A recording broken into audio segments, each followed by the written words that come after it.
Friend, ये last lecture है आपका पॉलिटी का। इसके पहले कुछ लेक्चर हम लोगों ने पॉलिटी कंप्लीट किए थे। आज के लेक्चर में जितनी भी बची हुई चीज़ें हैं सभी चीज़ें कंप्लीट कर दी जाएंगी इस वीडियो में। साथ ही साथ ये बहुत इंपॉर्टेंट लेक्चर होने वाला है क्योंकि बहुत सारे क्वेश्चन इससे पूछे जाते हैं। ये तो होगी पॉलिटी की बात, और अब आते हैं एक बहुत अच्छी खुशखबरी आपके लिए। करंट अफेयर्स के नोट्स जो हैं प्रिपेयर हो चुके हैं। आज पहले करंट अफेयर ही अपलोड करना था, बट मैंने बस सोचा कि पहले पॉलिटी कंप्लीट कर देते हैं, फिर एक साथ अपन करंट अफेयर पढ़ते रहेंगे तो फ्लो आपका क्या है, टूटेगा नहीं। तो ये तो हो गई करंट अफेयर की बात। और दूसरा, आपकी तैयारी कैसी चल रही है आप कमेंट करके बताइएगा। और कंप्यूटर की क्लासेस लड़कों को बहुत हेल्पफुल हो रही है, तो जो लोग अभी कंप्यूटर की प्रैक्टिस करना चाहते हैं, कंप्यूटर पढ़ना चाहते हैं अकॉर्डिंग टू सिलेबस और चैप्टर जितने सिलेबस में दिए गए हैं उसके हिसाब से डिटेल्ड, तो आपको नीचे वीडियो प्लेलिस्ट में मिल जाएगा। तो आप जाके कंप्यूटर पढ़ सकते हैं, रीजनिंग आप पढ़ सकते हो, जो भी इंपॉर्टेंट टॉपिक है रीजनिंग की आपके नीचे प्लेलिस्ट में मिल जाएगा।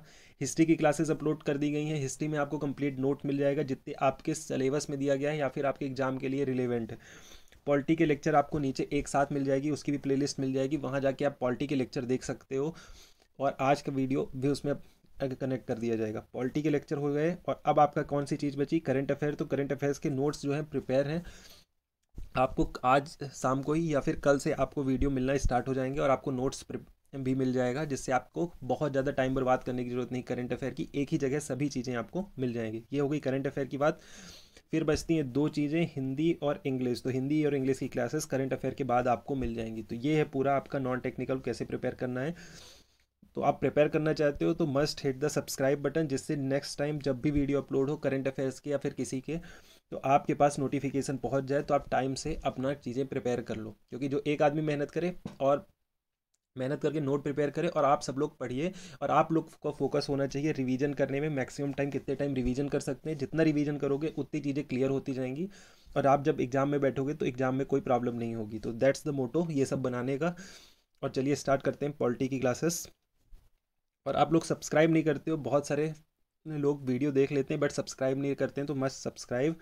और कमेंट करके बताया करो कि कैसा लग रहा है, नोट्स सही है कि नहीं, आपको और क्या दिक्कतें हो रही हैं, तो कि उस हिसाब से अपन लोग चेंज करने का ट्राई करें।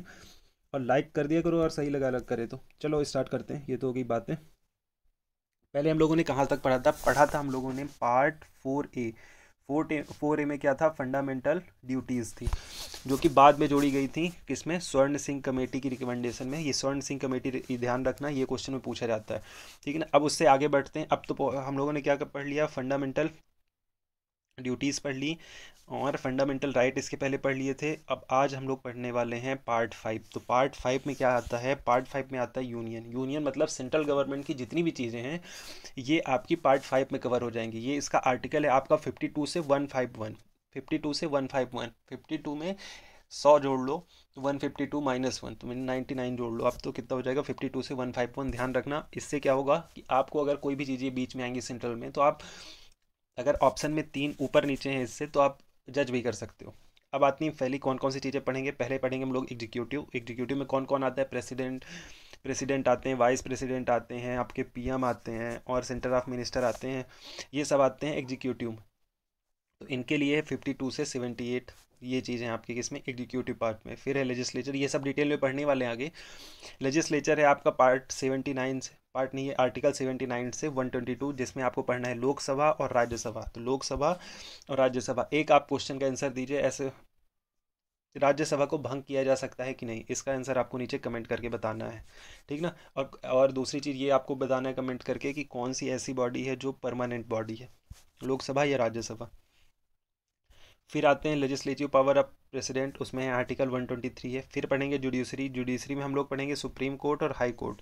जो इंपॉर्टेंट होगा वही आपको पढ़ना, बहुत डिटेल में नहीं अंदर घुस के पढ़ना है कि आपको इसी में पीएचडी करनी है। जो अपने एग्जाम से रिलेवेंट है वही चीज़ें पढ़ने वाले हैं। फिर पढ़ेंगे controller and auditor general. CAG की पोस्ट बहुत इंपॉर्टेंट है। जब कांग्रेस की सरकार गिरी थी उस समय, तो कैग की रिपोर्ट का ही हवाला देकर, कोयला घोटाला और 2G घोटाला जो ये कैग वालों ने ही निकाल के लेके आए थे, उसी के बेसिस पे उस बार चुनाव हारे हुए थे। तो चलिए स्टार्ट करते हैं। तो इंडिया में आपके 3 सिस्टम है एट प्रेजेंट। जो पूरा इंडिया रन हो रहा है 3 तरीके से रन हो रहा है। कैसे, पहले तो है लेजिस्लेचर, 3 लोग रन कर रहे हैं, आप ये जान लो। दूसरे हैं एग्जीक्यूटिव, और तीसरे हैं जुडिशरी, ठीक ना, इंडियन डेमोक्रेसी में। तो लेजिस्लेचर कौन कौन से होते हैं, लेजिस्लेचर मतलब होता है आपका जो भी लोकसभा के मेंबर हैं, राज्यसभा के मेंबर हैं, और इसके बाद जो स्टेट के भी मेंबर है, एमएलए हैं, एमएलसी है, member of legislative assembly, member of legislative council, ये क्या कहलाते हैं? लेजिस्लेचर कहलाते हैं। तो इनके बारे में पढ़ना है। तो यूनियन में कौन कौन सी आ जाती है सेंट्रल गवर्नमेंट में? पहली तो आती है लोकसभा, दूसरी आती है राज्यसभा। तो लोकसभा के बारे में आपको पढ़ना है। तो लोकसभा क्या है? ये क्या है? पॉपुलर हाउस है। पॉपुलर हाउस क्यों है? कि इसमें जो भी सदस्य चुने जाते हैं वो जनता के द्वारा डायरेक्ट चुने जाते हैं, वोट के द्वारा। वोट क्या? जब आप पीएमओ का चुनाव होता है, प्रधानमंत्री के लिए, मोदी जी जब जितनी रैली करते हैं उनके इलेक्शन के लिए, तो उस समय क्या होता है? मेंबर ऑफ पार्लियामेंट का चुनाव होता है। वही लोग चुन के कहाँ पे जाते हैं? ये जाते हैं आपके लोकसभा में। तो लोकसभा की आप बेसिस जान लो पहले, कि पहले एक चीज़ अब ध्यान रखो, ये नोट करके लिख लेना, ये शायद मैंने इसमें मेंशन नहीं किया। आज के समय में प्रेजेंट मैक्सिमम स्ट्रेंथ है लोकसभा की 543, ठीक ना। अभी कुछ दिन पहले कितनी थी? 545। लेकिन अब जो दो पहले लोग क्या होते थे? नॉमिनेट किए जाते थे एंग्लो इंडियन लोकसभा में भी। राज्यसभा में तो करते ही 12 लोग प्रेसिडेंट, बट 2 लोग करते थे राज्यसभा में एंग्लो इंडियन। उसको अब क्या कर दिया गया? ख़त्म कर दिया गया। एक अमेंडमेंट, जब हम लोग कॉन्स्टिट्यूशन अमेंडमेंट पढ़ेंगे तब उसको देखेंगे। तो एट प्रेजेंट मैक्सिमम स्ट्रेंथ कितनी है? 543। तो इसको आपको ध्यान रखना है, ये आपसे पूछा भी जा सकता है। अब है लोकसभा का मेंबर बनने के लिए कौन कौन सी चीज़ें चाहिए, कौन कौन सी टर्म कंडीशन होनी चाहिए? भाई बहुत सारी टर्म कंडीशन होती हैं। सबसे पहले तो क्वेश्चन पूछा जाता है एज। तो एज आपकी होनी चाहिए मिनिमम 25 ईयर्स। आप 25 साल के हो तो आप एमपी का चुनाव लड़ सकते हो। और दूसरा, आपकी टर्म कितनी रहेगी? अगर आप जीत के आ गए तो जीत आपकी टर्म रहेगी 5 ईयर्स, ठीक ना। 5 ईयर्स आपकी टर्म रहेगी, अगर इसके पहले ही अगर चुनाव नहीं होते हैं तो ये 2 चीज़ें आपको क्या ध्यान रखनी है। अब आते हैं राज्यसभा। तो राज्यसभा का डायरेक्ट चुनाव नहीं होता है, ठीक ना। ये विधानसभा से लोग, मतलब लोग वोट करके फिर वहाँ से चुन के जाते हैं। तो इसकी मैक्सिमम स्ट्रेंथ है 258, जिसमें से 238 क्या होते हैं? चुन के जाते हैं, ठीक ना। और प्लस 12 क्या है? नॉमिनेट करते हैं। नॉमिनेट कौन करता है? प्रेसिडेंट। तो 12 मेंबर नॉमिनेट करते हैं प्रेसिडेंट, ये आपको ध्यान रखना है। अब टर्म की बात है, तो टर्म क्या है? इनकी टर्म राज्यसभा की होती है 6 ईयर्स।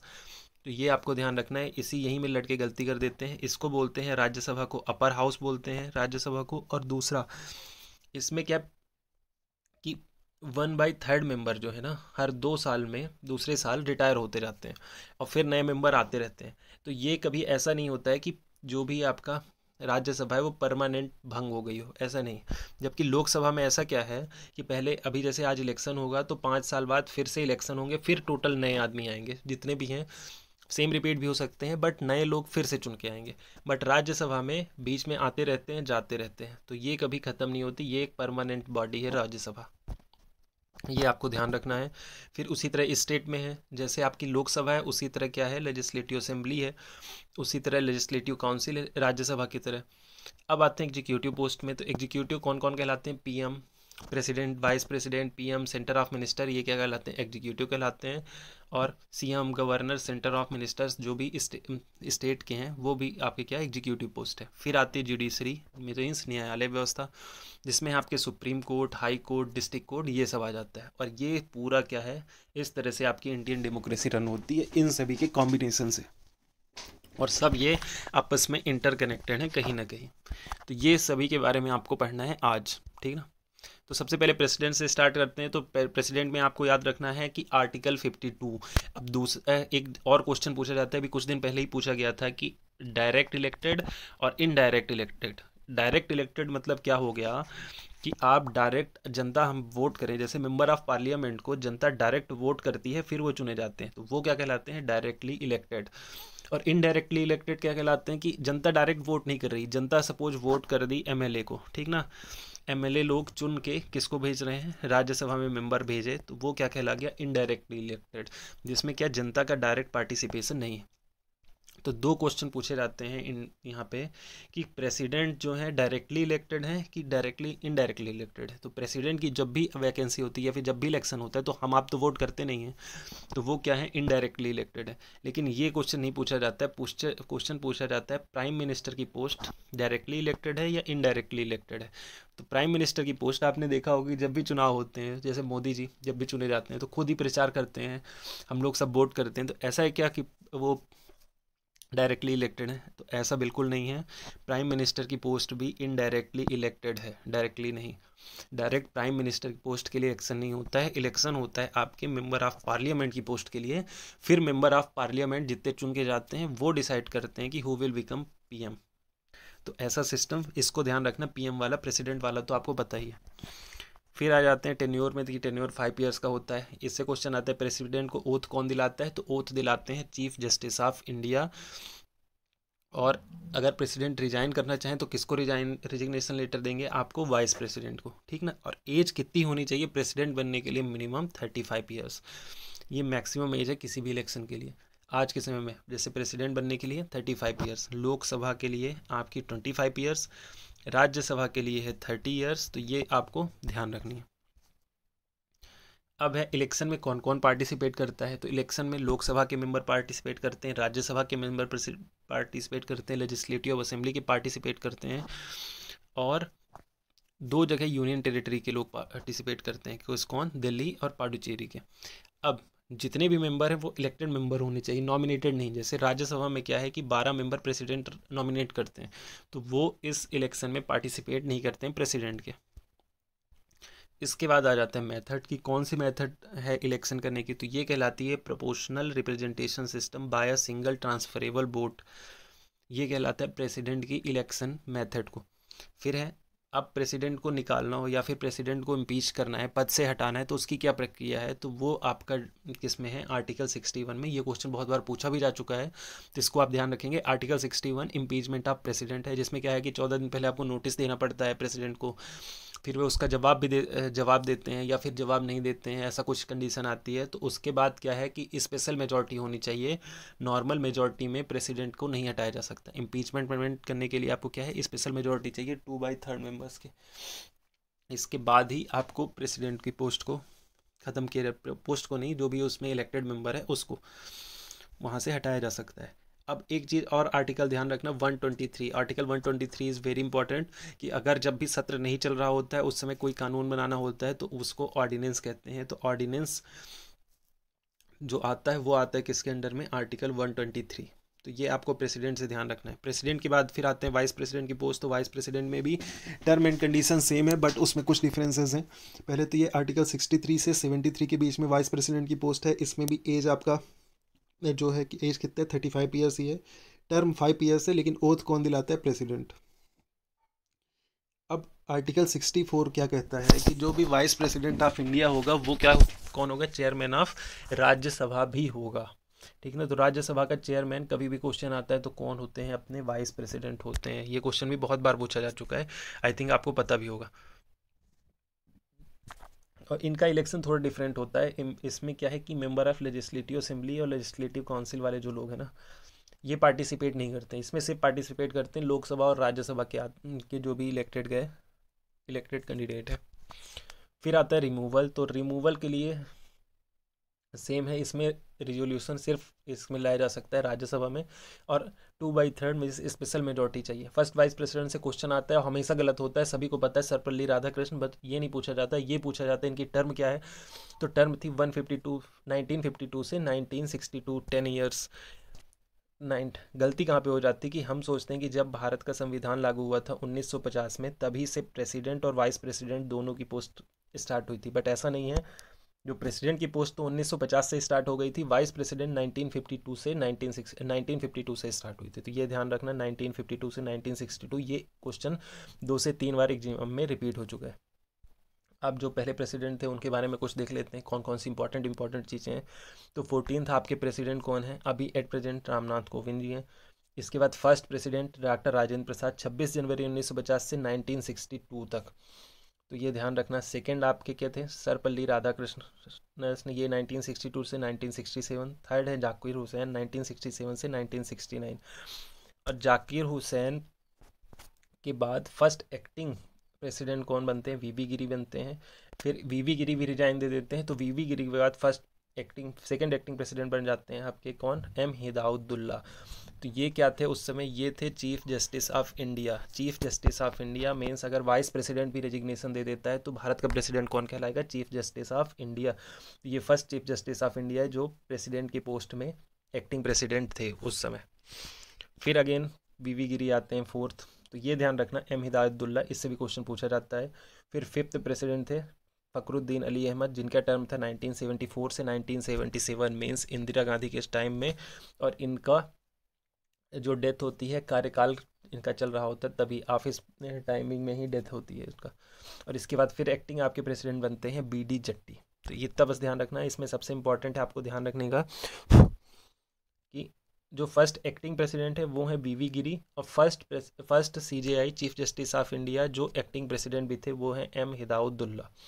तो ये दो चीज़ें आपको प्रेसिडेंट से ध्यान रखनी है। अब आते हैं प्राइम मिनिस्टर। तो प्राइम मिनिस्टर के लिए क्या एज लिमिट होनी चाहिए? तो एज लिमिट प्राइम मिनिस्टर का ऐसा है कि प्राइम मिनिस्टर कहीं से भी आ सकता है, लोकसभा का मेंबर भी हो सकता है और राज्यसभा का मेंबर भी हो सकता है।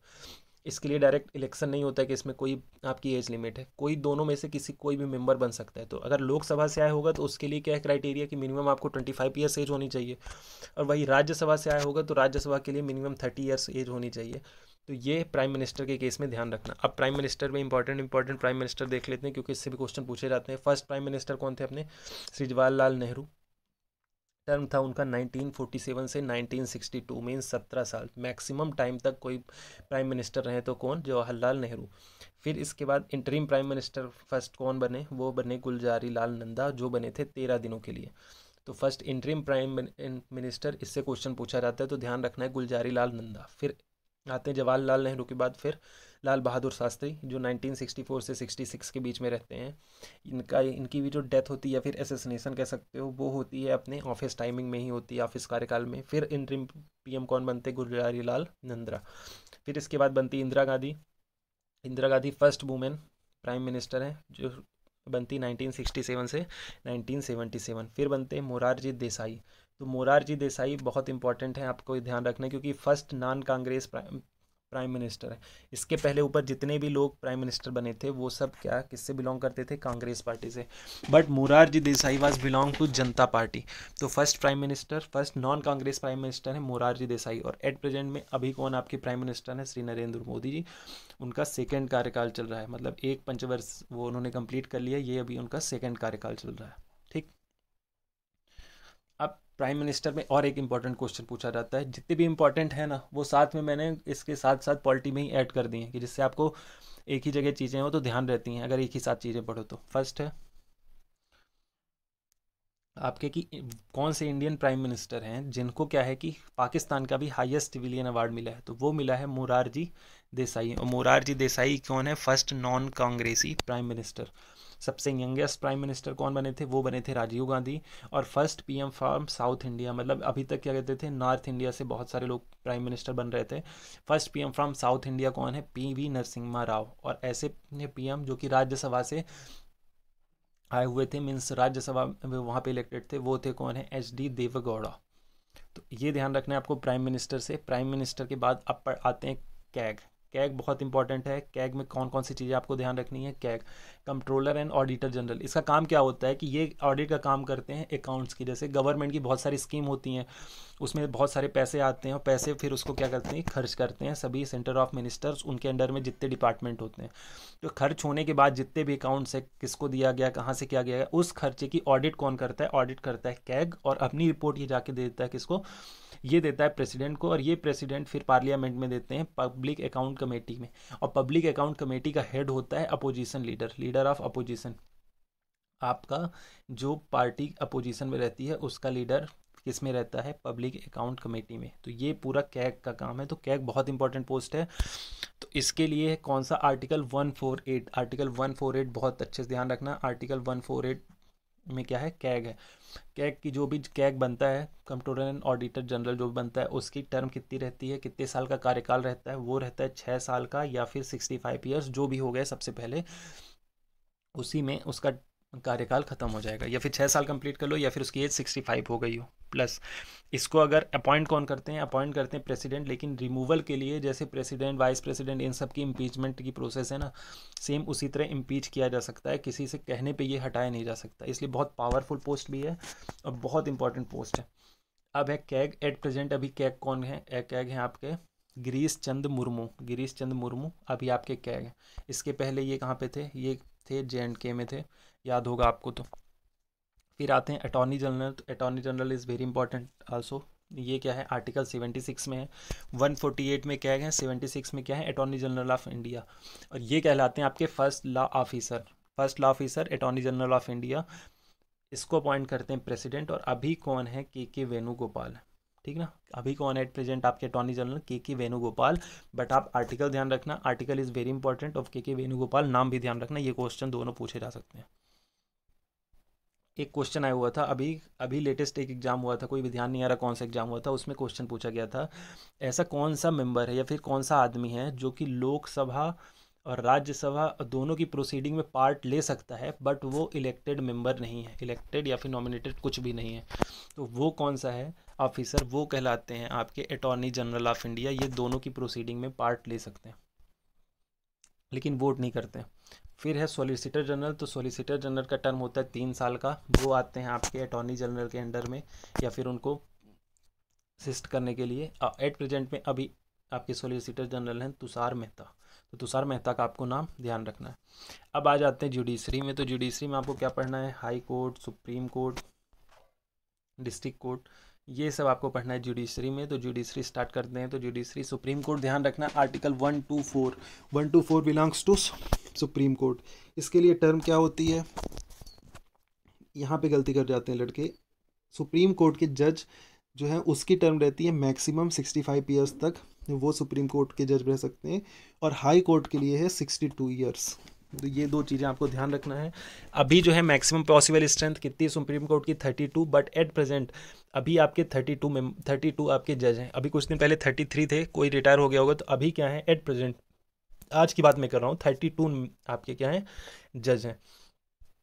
चीफ जस्टिस आपके कौन है? चीफ जस्टिस हैं एन वी रमन्ना। इससे अधिक आपका हाई कोर्ट सुप्रीम कोर्ट में क्वेश्चन नहीं आने वाला।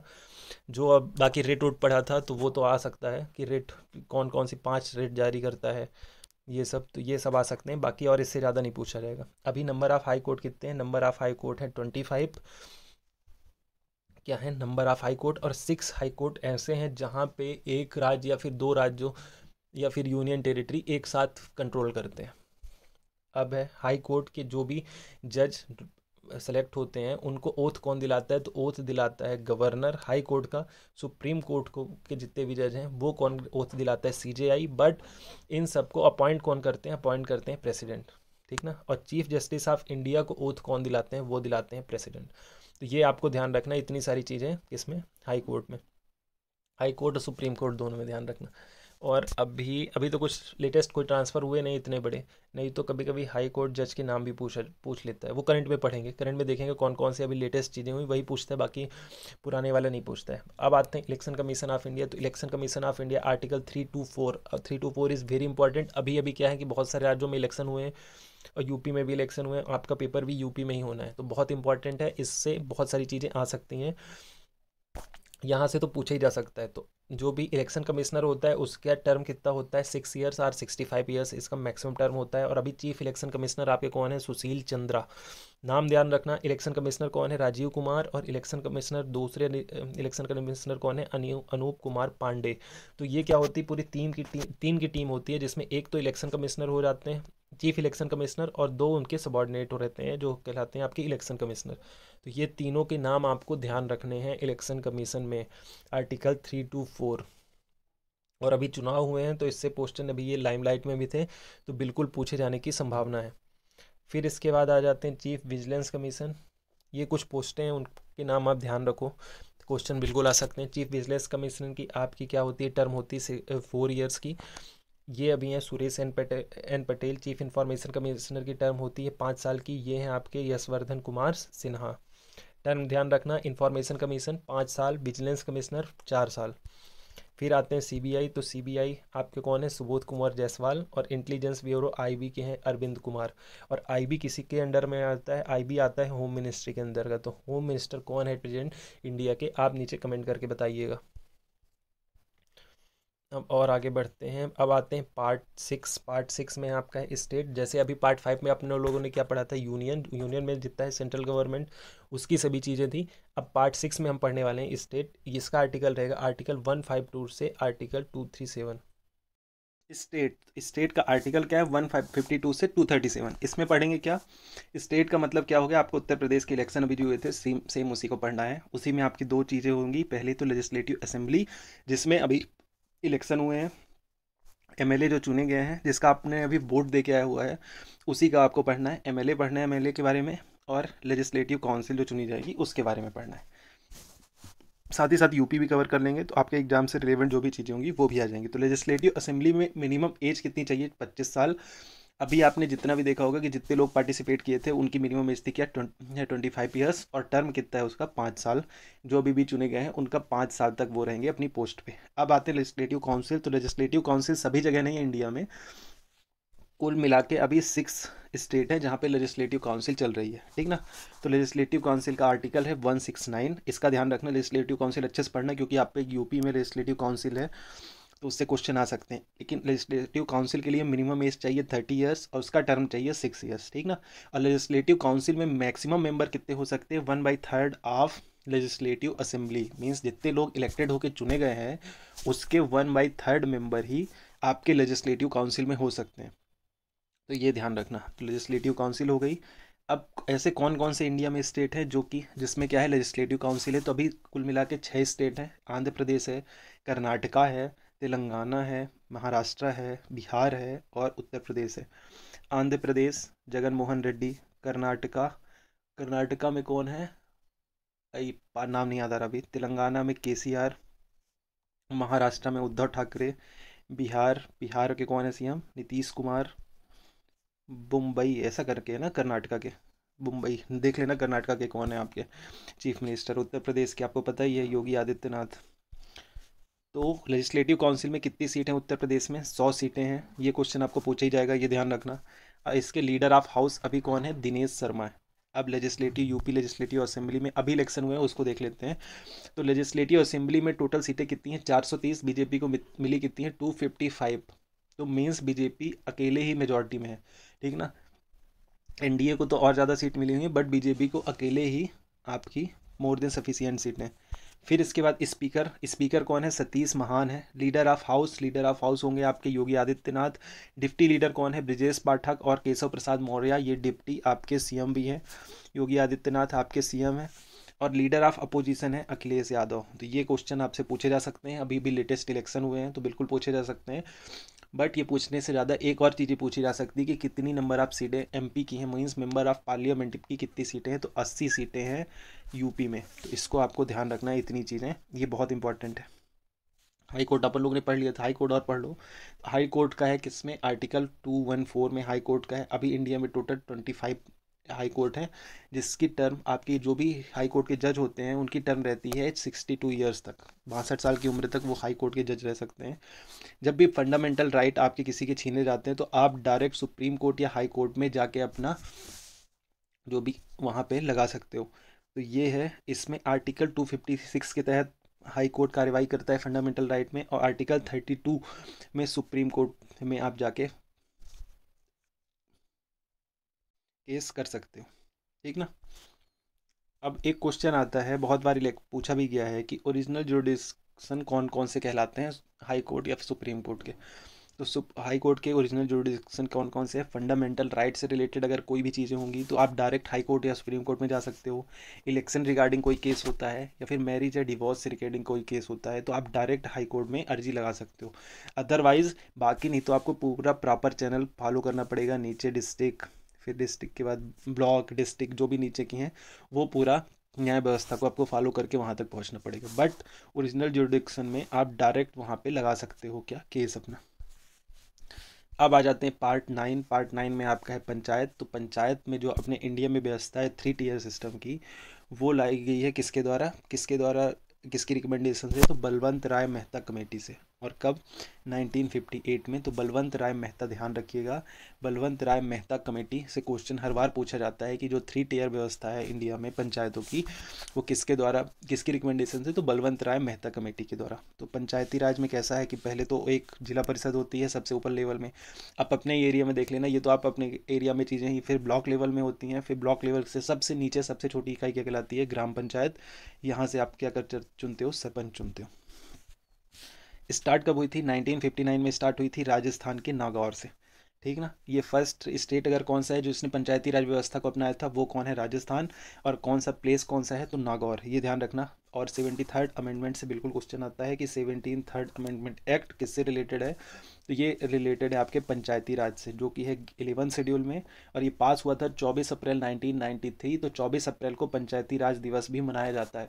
आपका पेपर होना है 16 अप्रैल को और 24 अप्रैल को है पंचायती राज दिवस। तो ये करंट अफेयर में भी आपसे पूछा जा सकता है डे में, कि 24 अप्रैल या फिर पंचायती राज दिवस कब मनाया जाता है। और आपका जो भी पंचायती राज है उसका आर्टिकल है 243 से 243 ओ के बीच में आपका आर्टिकल है, तो ये ध्यान रखना।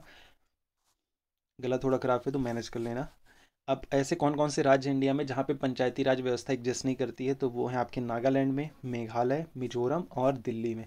तो दिल्ली वाले में ऑप्शन में बहुत सारे लोग गलती कर देते हैं, तो दिल्ली में भी आपकी पंचायती राज सिस्टम नहीं है। अब आते हैं पार्ट 9A। 9A में आपका म्यूनसिपॉलिटीज़ का है, जिसमें 74th अमेंडमेंट। इसमें आप आर्टिकल ध्यान रखिएगा 243 जेड से 243 जेड जी तक। अब है पार्ट 9B। 9B में ध्यान रखिएगा कोऑपरेटिव सोसाइटी। इसमें आर्टिकल पूछा जाता है, तो आर्टिकल 243 जेड एच, जेड जी के नहीं, जेड एच से 243 जेड टी तक है। अब है पार्ट 15। पार्ट 15 में इलेक्शन 324। अभी आप लोग ने पढ़ भी लिया है, बट ये पार्ट ध्यान रखना है। तो पार्ट 15 में आपका इलेक्शन का विवरण है। आखिरी में मैं एक आपको पूरी वो टेबल दिखाऊंगा जहाँ पे आप देख सकते हो उसमें सभी चीज़ें एक जगह। अब है पार्ट 17। पार्ट 17 में आपका है लैंग्वेज। लैंग्वेज में 8th शेड्यूल में, शेड्यूल पूछा जाता है कि लैंग्वेज किस शेड्यूल में है, तो 8th शेड्यूल में है। आर्टिकल है 343। 343 किससे रिलेटेड है, तो लैंग्वेज से रिलेटेड है। स्टार्टिंग में 14 लैंग्वेज थी इनिशियली में, और सबसे पहला अमेंडमेंट करके कौन सी लैंग्वेज जोड़ी गई थी, वो जोड़ी गई थी सिंधी। तो पार्ट 17 शेड्यूल 8 आर्टिकल 343, इतना आपको लैंग्वेज में ध्यान रखना है। लैंग्वेज के बाद फिर आ जाते हैं emergency provision means part 18। Emergency provision means emergency लगती है तो कौन कौन सी इमरजेंसी इंडिया में लग सकती है, तो 3 इमरजेंसी हैं।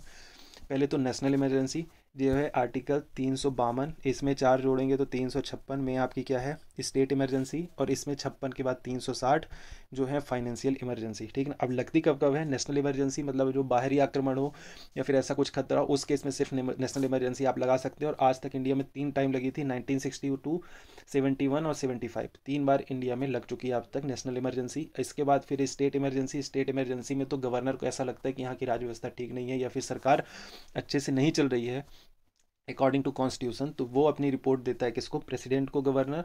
तो फिर प्रेसिडेंट उसकी रिपोर्ट के हिसाब से वहाँ पे स्टेट में इमरजेंसी लगा सकते हैं, और ये तो बहुत बार लगी हुई है, तो इसको आपको ध्यान रखने की जरूरत नहीं है।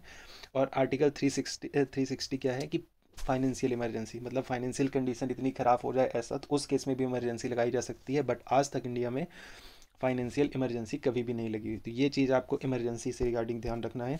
फिर आ जाता है पार्ट 20। तो पार्ट 20 में क्या है, अमेंडमेंट है, और अमेंडमेंट का आर्टिकल हर बार पूछा जाता है। तो अमेंडमेंट क्या है, 368 आर्टिकल 368 में कॉन्स्टिट्यूशन अमेंडमेंट का विवरण है। ठीक ना, तो ये है पार्ट 20। पार्ट 20 हो गया आपका। और फिर अब आपको कॉन्स्टिट्यूशन कौन कौन से अमेंडमेंट हुए हैं, जो इंपॉर्टेंट अमेंडमेंट हैं वो आपको ध्यान रखने हैं। तो फर्स्ट कॉन्स्टिट्यूशन अमेंडमेंट हुआ था 1951 में, जो था क्या, 9th शेड्यूल ऐड किया गया था, और था किसके लिए, लैंड रिफॉर्म किए गए थे। ठीक ना, फिर 7th कॉन्स्टिट्यूशन ध्यान रखना, इसमें क्या है कि जो पहले 4 कैटेगरी में स्टेट थे उसको डिवाइड करके 14 स्टेट और 6 यूनियन टेरिटरी बनाई गई थी। फिर 10th में आपको दादर एवं नगर हवेली को इंडियन यूनियन बनाया गया था, ये सब मत ध्यान रखना। 21 ध्यान रखना, 21 में ध्यान रखना कि जब सिंधी फर्स्ट टाइम से, पहले अभी आपको लैंग्वेज में पढ़ा था ना कि 14 लैंग्वेज थे स्टार्टिंग में, और फिर बाद में एक लैंग्वेज ऐड की गई थी, तो वो क्या था, सिंधी। सिंधी ऐड की गई थी फर्स्ट लैंग्वेज, जो फर्स्ट टाइम ऐड किया जाता है वो क्वेश्चन पूछा जाता है, और ये किस में है, 8th शेड्यूल में। इसके बाद आपको क्या ध्यान रखना है, हाँ आर्टिकल नहीं, 24th अमेंडमेंट 1971 में क्या हुआ था कि ये बताया गया था कि power of constitution including fundamental rights, means fundamental right को भी आप अमेंडमेंट कर सकते हैं अगर पार्लियामेंट चाहे तो। ये एक अमेंडमेंट लाया गया, इसके लिए अमेंडमेंट करने के लिए अमेंडमेंट लाया गया था उस समय। फिर 25 अब देखो, फंडामेंटल राइट एक हटाना था, कौन, फंडामेंटल राइट हटाना था प्रॉपर्टी का, तो उसके पहले 24th अमेंडमेंट लाया गया कि फंडामेंटल राइट में भी हम अमेंडमेंट कर सकते हैं। फिर 25th अमेंडमेंट आया 24th अमेंडमेंट के बेसिस पे, फिर इसमें एक आपको जो फंडामेंटल राइट दिया गया था, राइट टू प्रॉपर्टी, उसको क्या है, हटा दिया गया, और उसको चेंज करके क्या कर दिया गया, लीगल राइट कर दिया गया। तो ये था 24th और 25 इसलिए इंपॉर्टेंट है। और आपके लिए फिर 42nd अमेंडमेंट, तो 42nd में तो बहुत सारे अमेंडमेंट हुए थे, जिसमें प्रीएम्बल में अमेंडमेंट हुआ था, फंडामेंटल ड्यूटीज़ ऐड की गई थी। तो ये इसको मिनी कॉन्स्टिट्यूशन में कहते हैं। ये किया गया था 1976 और उस समय आपकी इंदिरा गांधी की सरकार थी। तो ये बहुत इंपॉर्टेंट है 42। और 52 भी बहुत इंपॉर्टेंट है। 52 में आपका दल बदल कानून आया था 1985 में, ठीक ना। अब है 42, इसमें क्या है कि right to property delete from list of fundamental rights, तो ये तो 44 हो गया। अब ध्यान रखना 56 भी इम्पोर्टेंट नहीं है। हाँ 56 इंपॉर्टेंट है क्योंकि अभी गोवा में इलेक्शन हुए थे। तो 1986 में क्या है, एक नई यूनियन टेरिटरी बनाई गई थी। वो क्या है कि गोवा और एक नई यूनियन टेरिटरी आपकी दमन एंड दीव बनी थी। फिर 61st अमेंडमेंट, बहुत अच्छे से ध्यान रखना, अभी इलेक्शन भी हुए थे। तो 61st अमेंडमेंट में क्या हुआ था कि एक्सल, पहले क्या था कि 21 ईयर्स की एज में आप इलेक्शन में पार्टिसिपेट कर सकते थे, इलेक्शन में वोट दे सकते थे। उसको घटा के क्या कर दिया गया था, 18 ईयर्स कर दिया गया था। फिर आया 73rd अभी कुछ देर पहले हम लोगों ने पढ़ा, वो पढ़ा था किसमें, पंचायती राज का अमेंडमेंट। 74th नगर पालिका पढ़ा ही है। और 86th amendment is very important, 2002 में आया था। इसमें क्या है कि राइट टू एजुकेशन को ऐड किया गया था, जिसमें 6 साल से 14 वर्ष के जितने भी लड़के हैं उनको कंपलसरी एजुकेशन करवाना ही है। और इसमें एक फंडामेंटल ड्यूटीज़ में ऐड कर दिया था, तभी से 11th फंडामेंटल ड्यूटीज़ हो गई थी। पहले आपकी 10 फंडामेंटल ड्यूटीज़ थी, बाद में यही 86th amendment right to education को ऐड कर दिया गया था, ठीक। 96 इंपॉर्टेंट नहीं है, 97 भी नहीं। अब यहाँ से ध्यान रखना 100 से। तो 100 में सबसे पहले तो 100 अमेंडमेंट में क्या हुआ था कि इंडिया और बांग्लादेश के बीच में बाउंड्री का कुछ डिस्प्यूट था, तो उसको क्लियर किया गया था, दैट इज़ 100। उसमें कुछ ज़मीन, जैसे बाउंड्री को सीधी करके कुछ ज़मीन जो बांग्लादेश की थी वो हम लोगों ने ले ली थी, और हमारी ज़मीन जो उसमें बाउंड्री की दूसरी साइड आ रही थी वो बांग्लादेश को दे दी थी। ये म्यूचुअल दोनों ने एक काम कर लिया था। तो ये हो गई, बाउंड्री एग्रीमेंट हुआ था।